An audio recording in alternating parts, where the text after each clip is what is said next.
ওই লোকটাকে আমি দেখতে পেয়েছি। Okay sir. সবাই চলে এসো। Okay sir.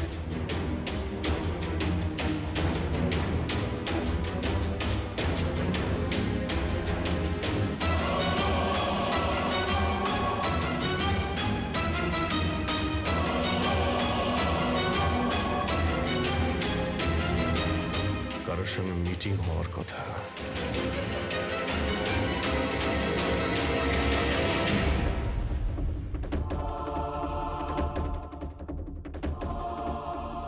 এই লোকটা কে চিনতে পারছি না তো।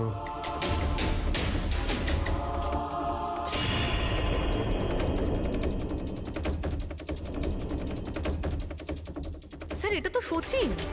এয়ারপোর্ট অথরিটিজ মরে যাওয়া পাইলটদের লিস্টে এর ছবি দেখিয়েছিল। এই পাইলটটা সচিন।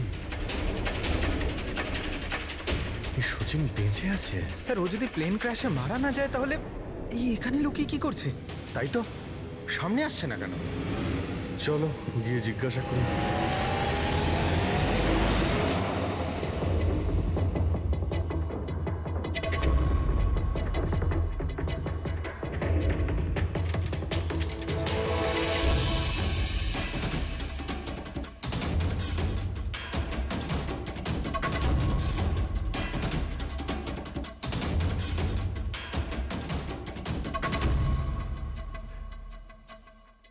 স্যার। হ্যাঁ,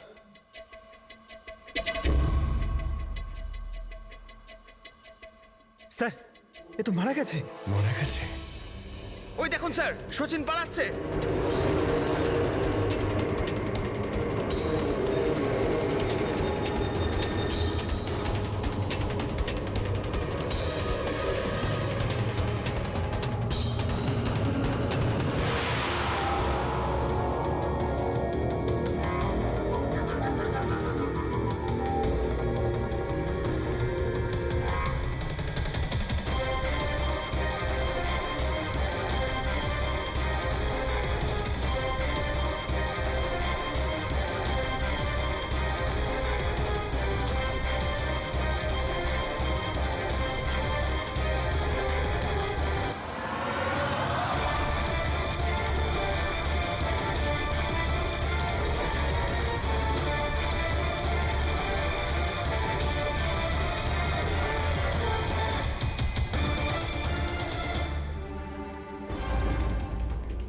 স্যার ওই লোকটা মনে হয় এমন কিছু রহস্য জানতো যেটা সচিন চাইতো না আমরা জানতে পারি, আর হয়তো সেই জন্যই ওকে মেরে ফেললো।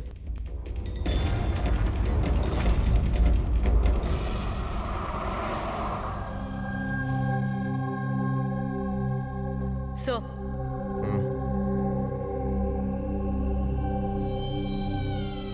কি জিজ্ঞেস করতে চান আপনি আমাকে? আপনার হাজবেন্ড সচিনের ব্যাপারে। আপনি কি বলতে পারবেন ও কোথায় আছে? এটা কিরকম প্রশ্ন ইন্সপেক্টর? আপনারা তো জানেন কিছুদিন আগে একটা প্লেন ক্র্যাশে। আগে না, সচিন বেঁচে আছে। বেঁচে আছে? আগে হ্যাঁ।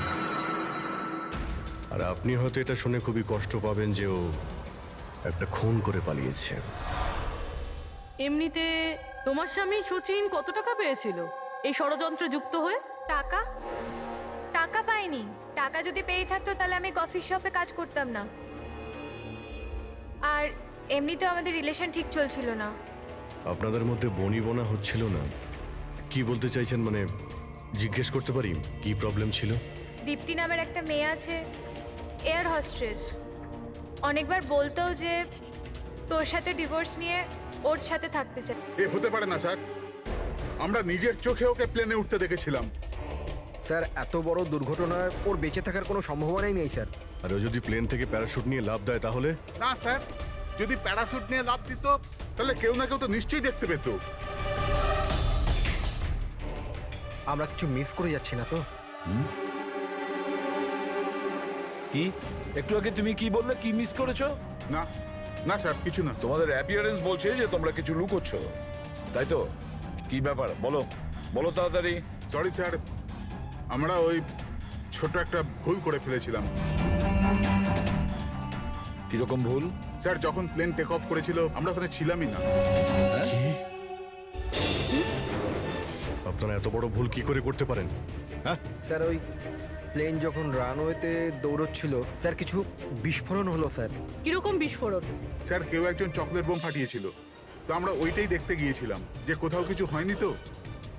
আরে এটা তো চকলেট বোম। আর স্যার যখন আমরা ফিরে এলাম তখন দেখলাম যে প্লেন উড়ে গেছিল স্যার। এটা ওই দাড়িওয়ালারই কাজ হবে স্যার। ওদের কনসেন্ট্রেশন নষ্ট করার জন্য। হ্যাঁ, কিন্তু অভিজিৎ, কেন? কিসের মোটিভ থাকতে পারে ওদের কনসেন্ট্রেশন ব্রেক করার জন্য? কিছু না কিছু তো গোলমাল আছে অভিজিৎ। আচ্ছা, যখন বোমটা ব্লাস্ট হয় তখন প্লেনটা বায়ুস্তরের কোন জায়গা ছিল? ওখানে গিয়ে দেখাও। আসুন স্যার, চলো দেখাও। আসুন।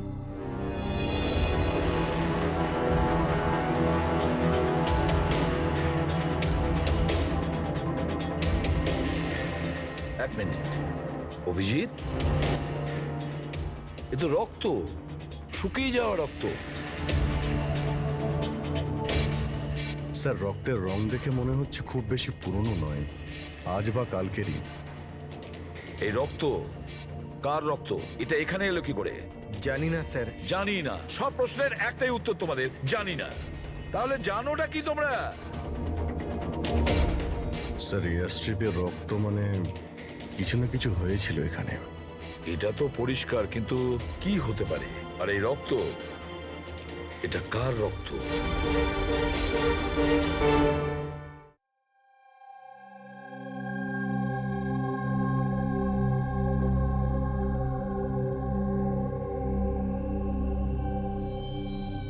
বস, জানতে পেরে গেছি ওই এয়ার স্ট্রিপে যে রক্ত ছিল ওটা কার। কার ছিল? এর পাইলট সচিনের।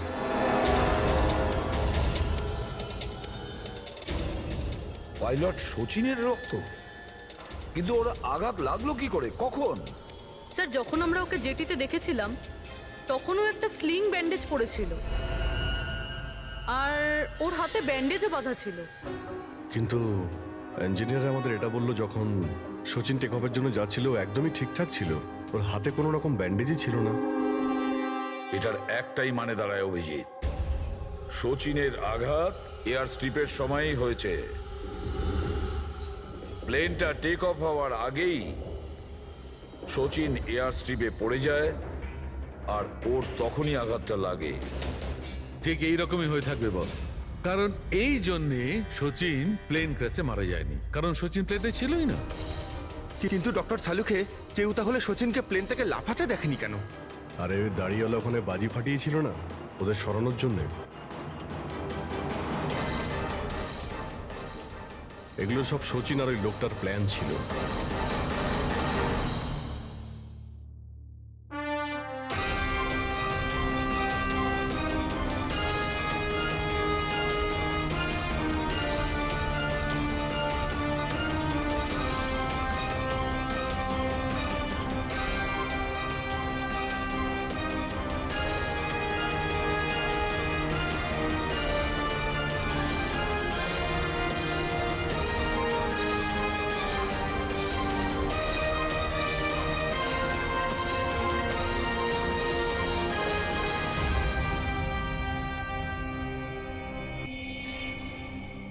হ্যালো,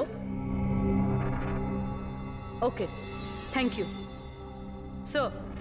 সচিনের ওই গার্লফ্রেন্ড দীপ্তি যে সিঙ্গাপুরে থাকে, ওর নাম্বার পেয়ে গেছি। সচিন কি হয়েছে ওর? ও ঠিক আছে তো? দীপ্তি, একটা কথা বলো, শেষবারের মতন সচিনের সঙ্গে তুমি কবে কথা বলেছিলে? 2 দিন আগে। 2 দিন আগে? কিন্তু সচিনের ওয়াইফ তো আমাদের বলেছে তোমাদের দুজনের সম্পর্ক ভেঙে গেছে। না, হয়তো ওর বউকে এটা বলেনি যে ও আমার সাথে মিট করতে সিঙ্গাপুরে আসছে। আচ্ছা, সচিনের কবে আসার কথা সিঙ্গাপুরে? 1 সপ্তাহ বাদে। ও,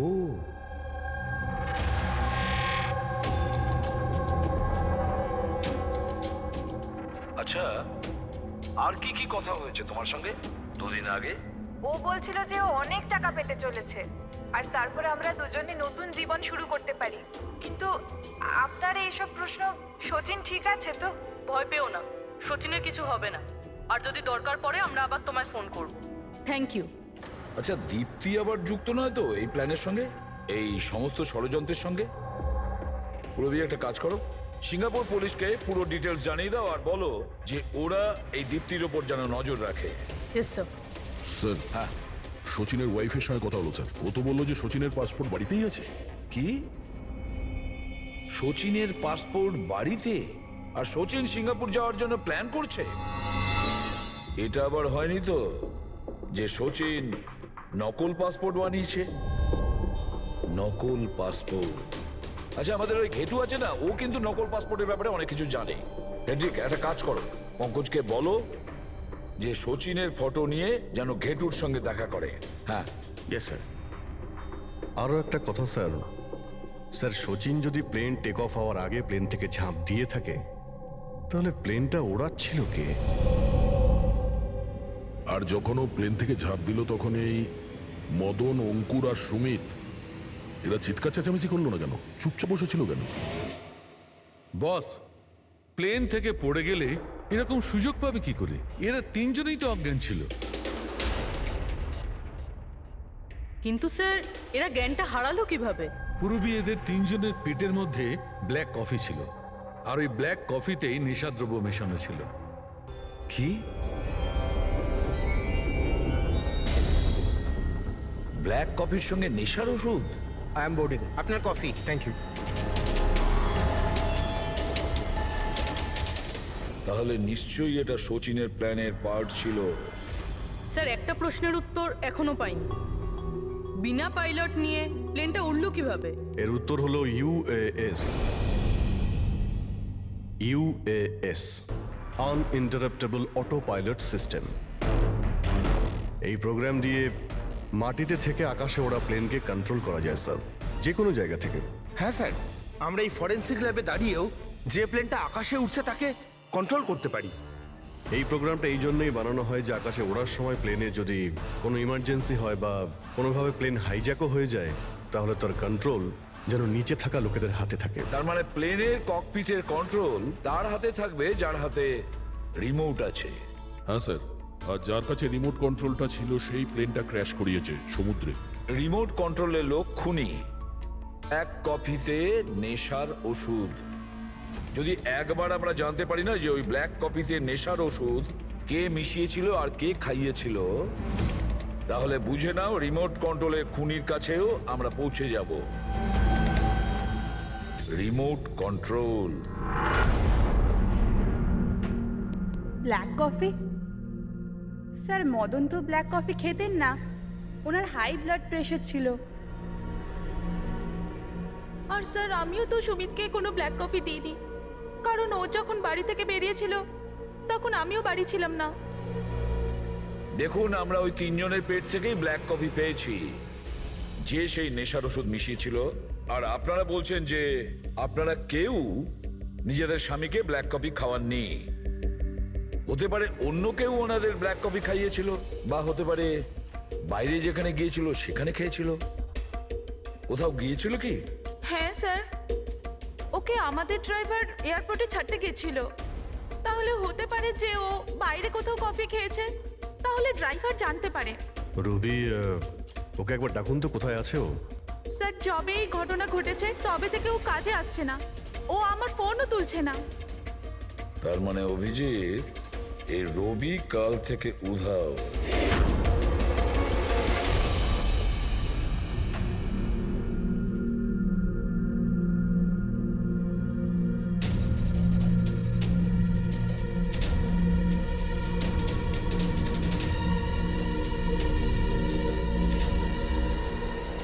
সরে যান প্লিজ, একটু দেখি তো কি হয়েছে এখানে। দেখুন স্যার, এখানে খুব গন্ধ আসছে, আর এক্ষুনি পুলিশকে ফোন করেছিলাম কিন্তু এখনো কেউ আসেনি। আমরা সিআইডি থেকে।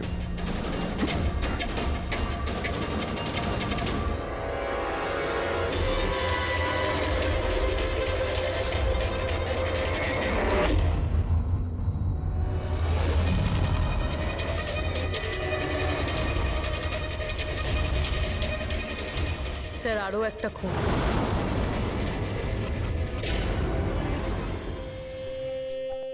চলে আয়, জাস্ট ফলো মি।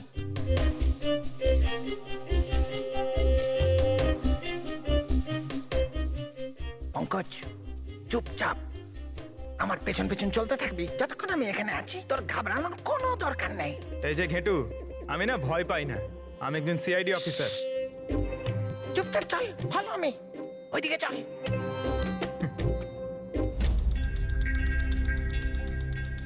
চলে পঙ্কজ।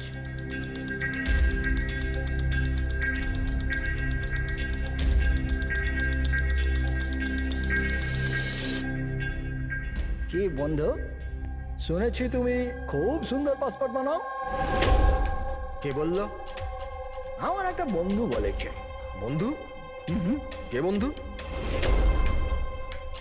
এ না, আমি চিনি না একে।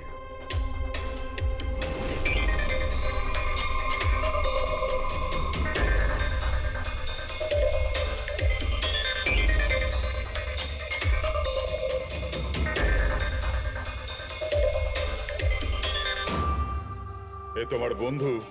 তোমার কোনো সন্দেহ আছে? খুব ভালো করে চিনি আমি একে। এর পাসপোর্টও রেডি হয়ে পড়ে আছে আমার কাছে। আরে বাহ, তাহলে তো আমারও পাসপোর্ট হয়ে যাবে, তাই না?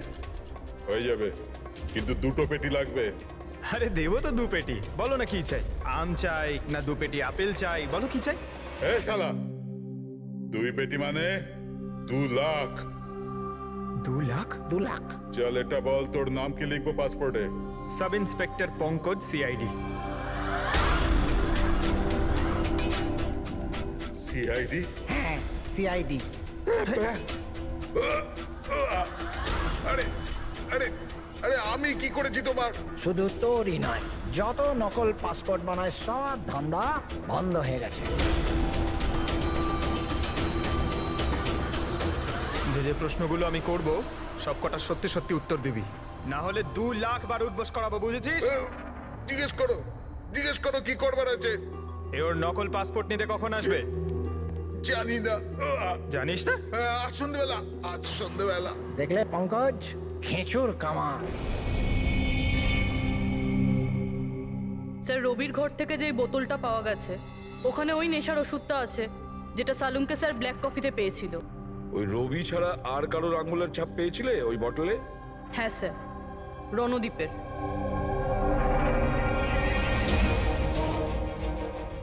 রণদীপ, এই রণদীপ বিউরোতে এসে চেঁচিয়ে চেঁচিয়ে নিজেকে নির্দোষ প্রমাণিত করতে চাইছিল না? প্রথমে রবিকে ব্যবহার করে খুন করানোর জন্য, তারপর রবিকেই মেরে ফেলে। স্যার, আমি রণদীপকে অনেকবার ফোনে ট্রাই করেছি, কিন্তু ওর ফোন বন্ধ আসছে। একবার এই সুচিনকে যদি আমরা পাই না, ওই আমাদের পৌঁছে দেবে রণদীপের কাছে। সন্ধেবেলায় তো আসছে নিজের নকল পাসপোর্ট নেওয়ার জন্য।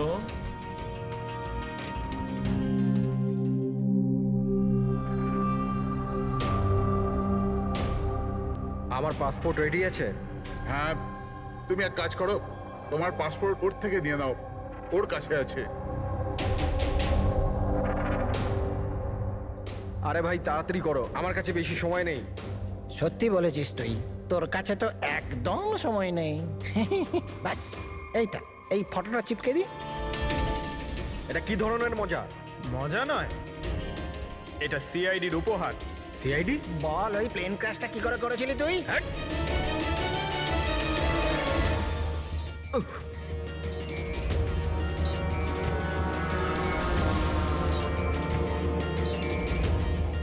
সিআইডি থেকে পালিয়ে টেক অফ করা এত সহজ নয়।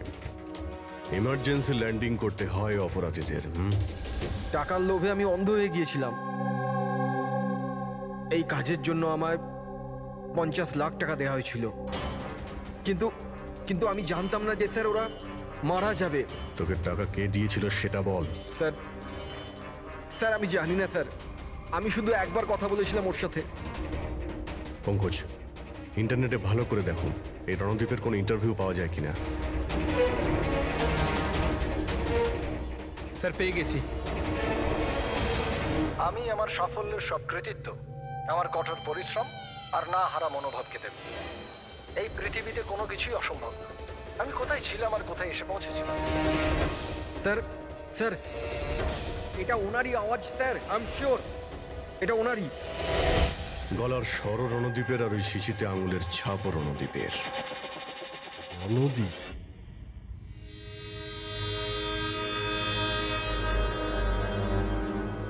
স্যার সামনে গিয়ে রাইটে। স্যার এই রণদীপের ফোন তো অফ বলছে, ওর লোকেশন কি করে ট্র্যাক করব? আরে ফোন বন্ধ তো কি হয়েছে পঙ্কজ, ওর ভিডিওটায় মনে আছে? ওই ভিডিওটার মধ্যে ওর হাতে একটা ব্রেসলেট পড়েছিল। আমি ওই ইন্টারভিউ দ্বিতীয়বার চেক করেছি। কিন্তু স্যার ব্রেসলেট দিয়ে লোকেশন কি করে ট্র্যাক করব? পঙ্কজ, ওটা কোনো অর্ডিনারি ব্রেসলেট নয়। ওই ব্রেসলেটে জিপিএস ট্র্যাকিং লাগানো আছে। আর এরকম ব্রেসলেট বেশিরভাগ টাইপ 1 ডায়াবেটিসের লোকেরাই পরে। ব্রেসলেটে জিপিএস থাকে স্যার? হ্যাঁ, তার কারণ হলো যে ওর শরীর যদি কোনো সময় খারাপ হয়ে যায় বা ওর মাথা ঘুরে যায়, তাহলে ওর পরিবারের লোকেরা জিপিএস এর সাহায্যকে স্যার এখানেই কোথাও হবে, এইখানেই।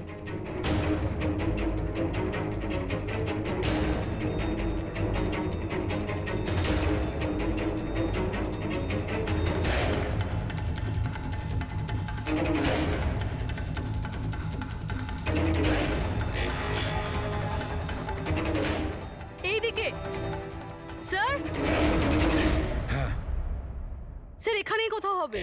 ওর হার্ট রেট ক্রমশ কমে আসছে। হার্ট রেট ক্রমশ কমে যাচ্ছে, এদিকেই ও কোথাও আছে। দাঁড়া দাঁড়া, এই মাটিটা অন্যরকম মনে হচ্ছে কেন? এই মাটির নিচে আবার নেই তো? হতে পারে।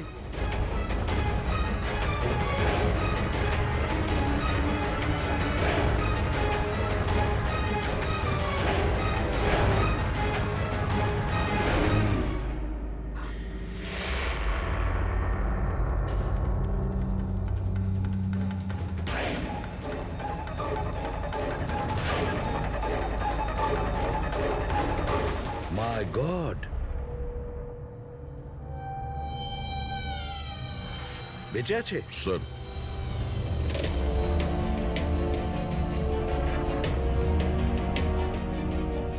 স্যার আমরা তো ভেবেছিলাম যে এই লোকটাই খুনি, কিন্তু এখন দেখছি ওই তো মারা যাচ্ছিল। স্যার আমার মনে হয় না রবির খুন রণদীপ করেছে বলে, কারণ ব্যুরো থেকে বেরোনোর পরে ওর ব্রেসলেটের লোকেশন এখানটাই ছিল, ও অন্য কোথাও যায়নি। তার মানে যে শচীনকে টাকা দিয়েছিল সে রণদীপ ছিল না, অন্য কেউ ছিল। কিন্তু স্যার ভয়েস তো ওরই ছিল, গলার আওয়াজ তো ওরই ছিল। পুরোবি আওয়াজ চেঞ্জ করে কথা বলা কোনো ব্যাপার না। আর আজকাল স্যার এমন এমন মোবাইলের অ্যাপ এসছে যার সাহায্যে যে কেউ যে কোনো আওয়াজে কথা বলতে পারে। কিন্তু কে কে সে যে রণদীপকে ফাঁসানোর চেষ্টা করেছিল? সে কে ছিল যে কিনা নিজের ভয়েস চেঞ্জ করার অ্যাপ ইউজ করেছিল?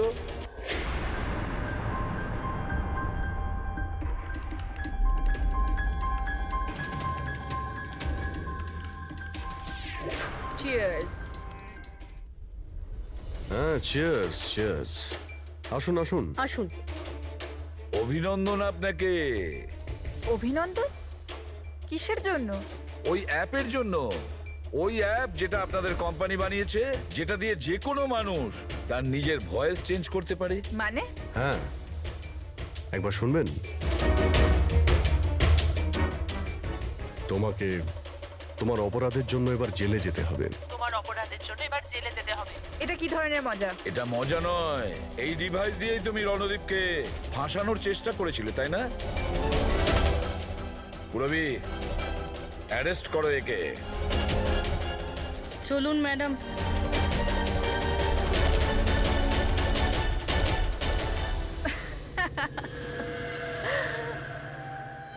এত কিসের তারা আছে সিআইডি? একটু ওদিকে তো তাকান। এই ছেড়ে দাও ওকে। বোকামি করো না। এই ছেড়ে দাও এদের।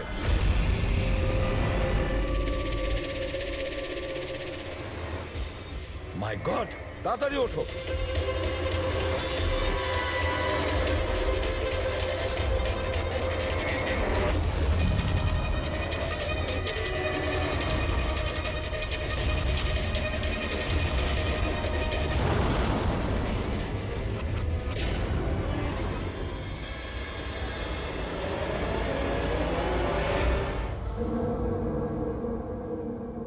Good bye CID.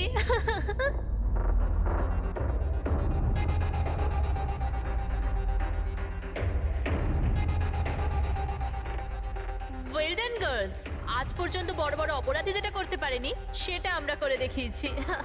সিআইডি তো পাগল হয়ে গেছে মনে হয়। আরে ওসব তো ঠিক আছে, কিন্তু আমরা যাব কোথায়? অরিজিনাল প্ল্যান তো আমরা ভেস্তে ফেলেছি। ভেবে দেখি, কোনো না কোনো রাস্তা তো পেয়েই যাব।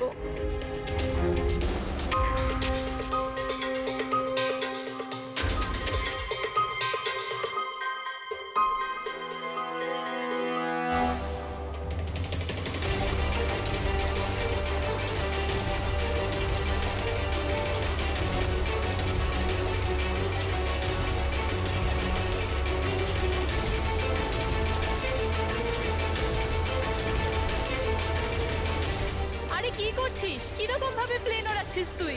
আরে আমি চালাচ্ছি না রে। তুমি তো বলেছিলে যে তুমি প্লেন চালাতে পারো। আরে আমি এটা করছি না, এটা নিজে থেকে হচ্ছে। ও নো, প্লেন তো নিচে যাচ্ছে।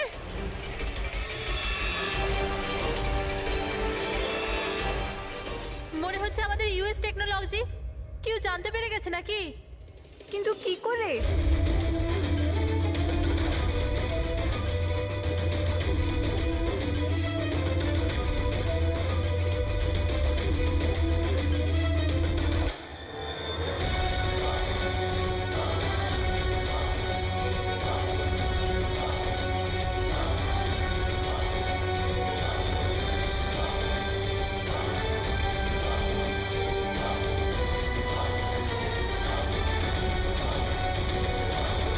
Thank you. আসুন।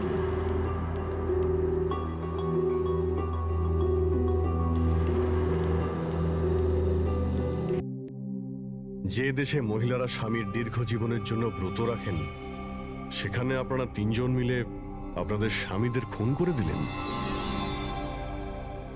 নিশ্চয়ই কোনো উপযুক্ত কারণ ছিল এর। হ্যাঁ, কারণ ছিল। আমাদের হাজবেন্ডরাও ধোয়া তুলসী পাতা ছিল না। হ্যাঁ, লোকেদের কাছে তো এমন দেখাতো যে ওরা আমাদের খুব ভালোবাসে, কিন্তু বাড়িতে কিছু অন্য গল্প হতো। না আমরা কোনো ভালোবাসা পেলাম, আর না কোনো সম্মান। অঙ্কুর তো কতবার রিয়ার উপর হাতও তুলেছিল, হসপিটালেও ভর্তি হতে হয়েছিল ওকে। এই সব থেকে বিরক্ত হয়ে আমরা আমাদের স্বামীদের কল করে হুমকি দিচ্ছিলাম। আর ভাবলাম সুযোগ ভালো আছে, তাই আমরা ওদের মেরে ফেললাম।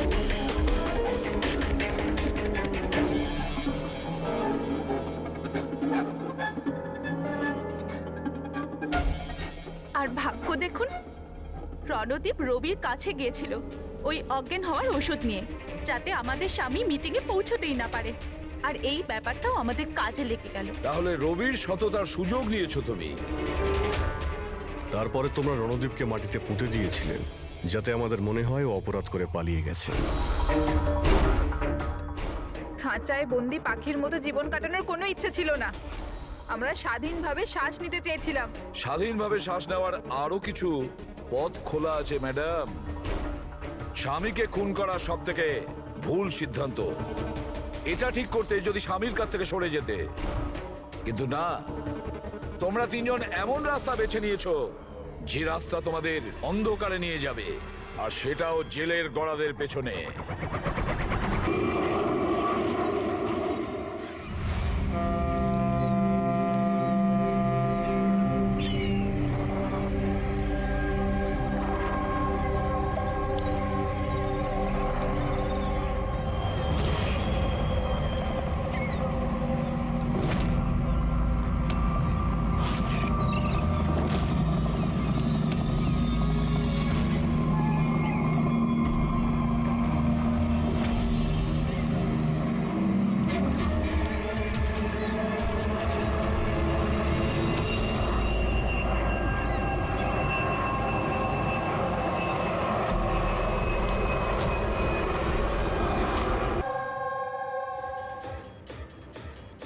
এগারোটা বেজে গেছে, এসে গেছে। এবার এই প্ল্যানটা পড়বে।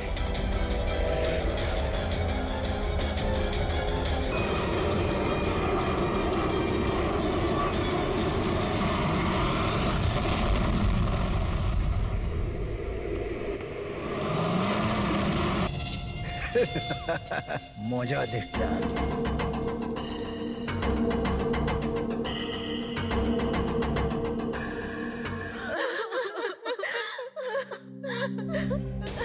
তো প্লেনে আপনাদের তিনজনের হাজবেন্ড ছাড়া শুধু পাইলট ছিল?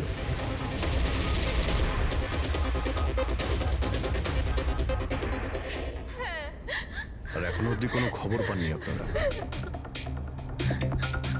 দেখুন, অথরিটিকে পুরো জিজ্ঞাসাবাদ করেছি, আর ওরা বলেছে যে প্লেনে কোনো টেকনিক্যাল প্রবলেম ছিল না। তাহলে আপনাদের এরকম কেন মনে হচ্ছে যে ওটা অ্যাক্সিডেন্ট ছিল না, ওটা প্লেন ক্র্যাশ ছিল না, বরং কেউ জেনে শুনে ওদেরকে খুন করেছে? ওনাকে অনেক দিন ধরে কেউ ফোন করে হুমকি দিচ্ছিল। দেখুন, আপনাদের হাজবেন্ড তো নামি দামি বিল্ডার্স, তাই হুমকি দেওয়া ফোন তো আপনাদের আসতেই পারে, তাই না? কিন্তু এক্স্যাক্টলি কি হয়েছিল বলুন তো আপনারা? হ্যাঁ, ওরা তিনজন সুরাট যাচ্ছিল কোনো জমি কিনতে, কিন্তু কিছু বিল্ডার্স ছিল যারা চাইতো না এই ডিলটা হোক। হ্যাঁ স্যার, কোটি টাকার ডিল ছিল। নিশ্চয়ই এই কাজ ওদের মধ্যেই কারোর হবে। আচ্ছা, হুমকি দিয়ে কেউ ফোন করলো আর আপনারা পুলিশের কাছে কেন রিপোর্ট করেননি? স্যার, আমরা পুলিশের কাছে যেতে চেয়েছিলাম, তো আমাদের হাজবেন্ডরা আমাদের বাধা দিল। হ্যালো, কে বলছেন? খবরদার, যদি ওই সুরাটের জমিটার ব্যাপারে ভেবেওছো তুমি, বুঝেছো? হুমকি দিচ্ছেন আমাকে? হুমকি ভাবো তুমি। কাল সকাল 11টার সময় তোমার জীবনের শেষ নিঃশ্বাস নেবে তুমি। আপনার যা করার করে নিন, এই ডিল তো আমি করেই ছাড়বো। প্লেন ক্র্যাশও ঠিক 11টার সময় হয়েছিল স্যার। 11টা বেজে গেছে। এবার এই প্লেনটা পড়বে।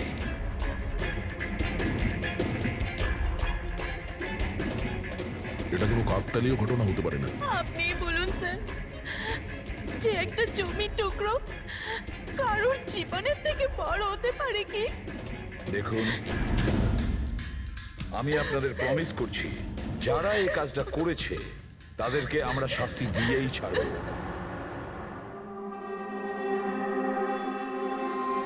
স্যার, আমাদের 5 বছর হয়ে গেছে এই কাজ করছি, আজ পর্যন্ত একটাও ভুল হয়নি। আমাদের কাজে ভুল হওয়ার কোনো সম্ভাবনাই নেই স্যার। যদি স্যার প্লেনে কোনো প্রবলেম থাকতো তাহলে আমরা ওটাকে উঠতে দিতাম না। তাহলে আপনাদের কথা অনুযায়ী প্লেনে কোনো প্রবলেম ছিল না? একদমই নয় স্যার। তাহলে প্লেনটা ক্র্যাশ হলো কি করে? হ্যাঁ, 4 জন মারা গিয়েছেন, কে দায়িত্ব নেবে তার? স্যার, আমি নিজেই খুব অবাক হয়েছি যে এটা ঘটলো কি করে। ফ্লাইট রেকর্ডার জানেন তো আপনারা, যাকে আমরা ব্ল্যাক বক্স বলি, সেখানেও সবকিছু নর্মাল দেখাচ্ছে। নর্মাল বললে কাজ চলবে না, সব কিছু ডিটেলে বলুন, শুরু থেকে, টেক অফ হওয়ার আগে থেকে কি হয়েছিল? আমরা পুরো প্লেন চেক করে পাইলটকে হ্যান্ডওভার করে দিয়েছিলাম। তারপরে ওই 3 বিজনেসম্যান প্লেনে করে সুরাটের দিকে রওনা দিল।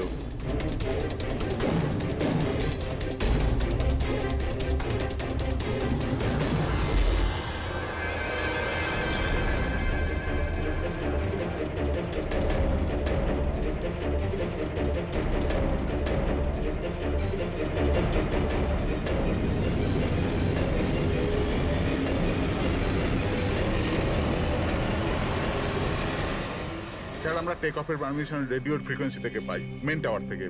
কাল আমাদের পুরো ইনফরমেশন পাওয়ার পরই আমরা টেক অফের প্রক্রিয়া শুরু করেছি। হ্যাঁ ফ্রেডি, কি? আচ্ছা, ওকে ওকে ওকে, হ্যাঁ ঠিক আছে, আমরা দেখছি। কি হয়েছে স্যার?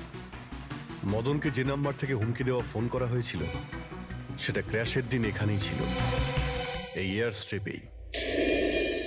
স্যার, ফোনটা যদি এখানেই থেকে থাকে তাহলে এটা ভিতরের কোনো লোকের কাজ। কি? হ্যাঁ না স্যার, আমরা কাউকেই কোনোদিন হুমকি দিয়ে ফোন করিনি। তোমরা না করলে কি বাইরের কেউ এসে করে গেছে? এই তোমাদের সিকিউরিটি এয়ার স্ট্রিপের? যদি ওই লোকটা এখানে এসে থাকে তাহলে কিছু না কিছু তো এখানে নিশ্চয়ই ফেলে গেছে, চেক করে দেখি। স্যার, এই জায়গাটা তো পুরো পরিষ্কার। ও যদি কোথাও লুকায় তাহলে ওই হ্যাঙ্গারের কাছে কোথাও লুকিয়েছিল। ঠিক আছে, ওখানে দেখি। আপনারা আসুন আমাদের সঙ্গে।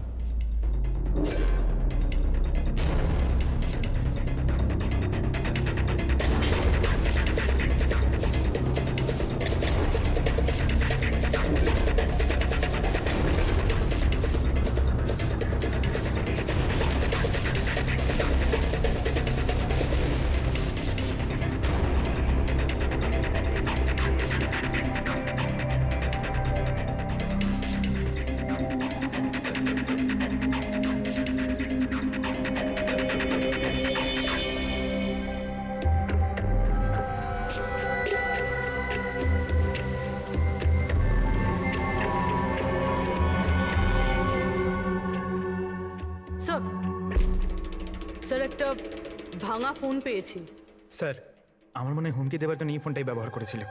হতে পারে, ইউজ করে ভেঙে দিয়েছে। রেখে দাও, কিছু প্রমাণ তো নিশ্চয়ই পাওয়া যাবে। কোথায় পেলে তুমি এটা? স্যার ওখান থেকে। স্যার এখানে।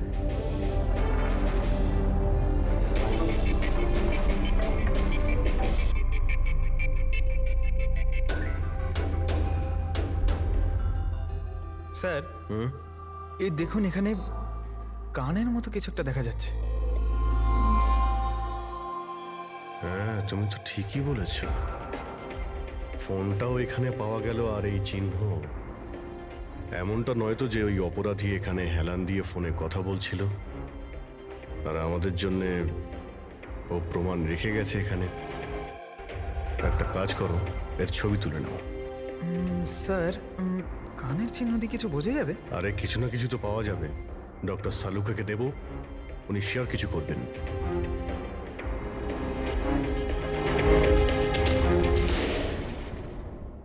স্যার, দুটো লাশ পাওয়া গেছে, অঙ্কুর আর মদনের। অঙ্গদ আর মদন। আচ্ছা, সুমিত আর ওই প্লেনের পাইলট? খুন চলছে স্যার, এখনো কোনো খবর পাওয়া যায়নি। আপনারা প্লিজ কাঁদবেন না, একটু শান্ত হন।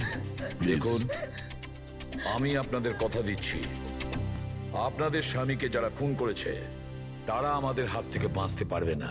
স্যার, হ্যাঁ স্যার এই ফোনটা পেয়ে গেছি, যে ফোন থেকে হুমকি দেওয়া ফোনটা করা হয়েছিল।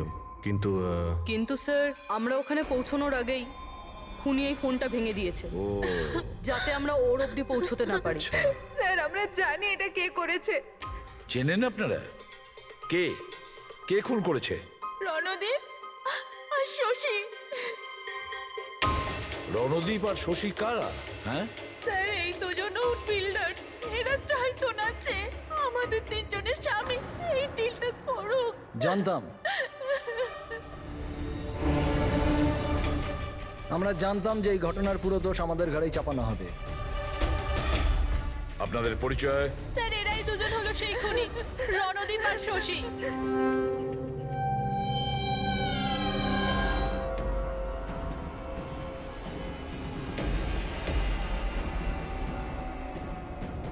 জানি না এই মহিলাদের আমাদের সঙ্গে কি শত্রুতা আছে। যাই হোক না কেন, আমাদের উপরই সবসময় দোষারোপ।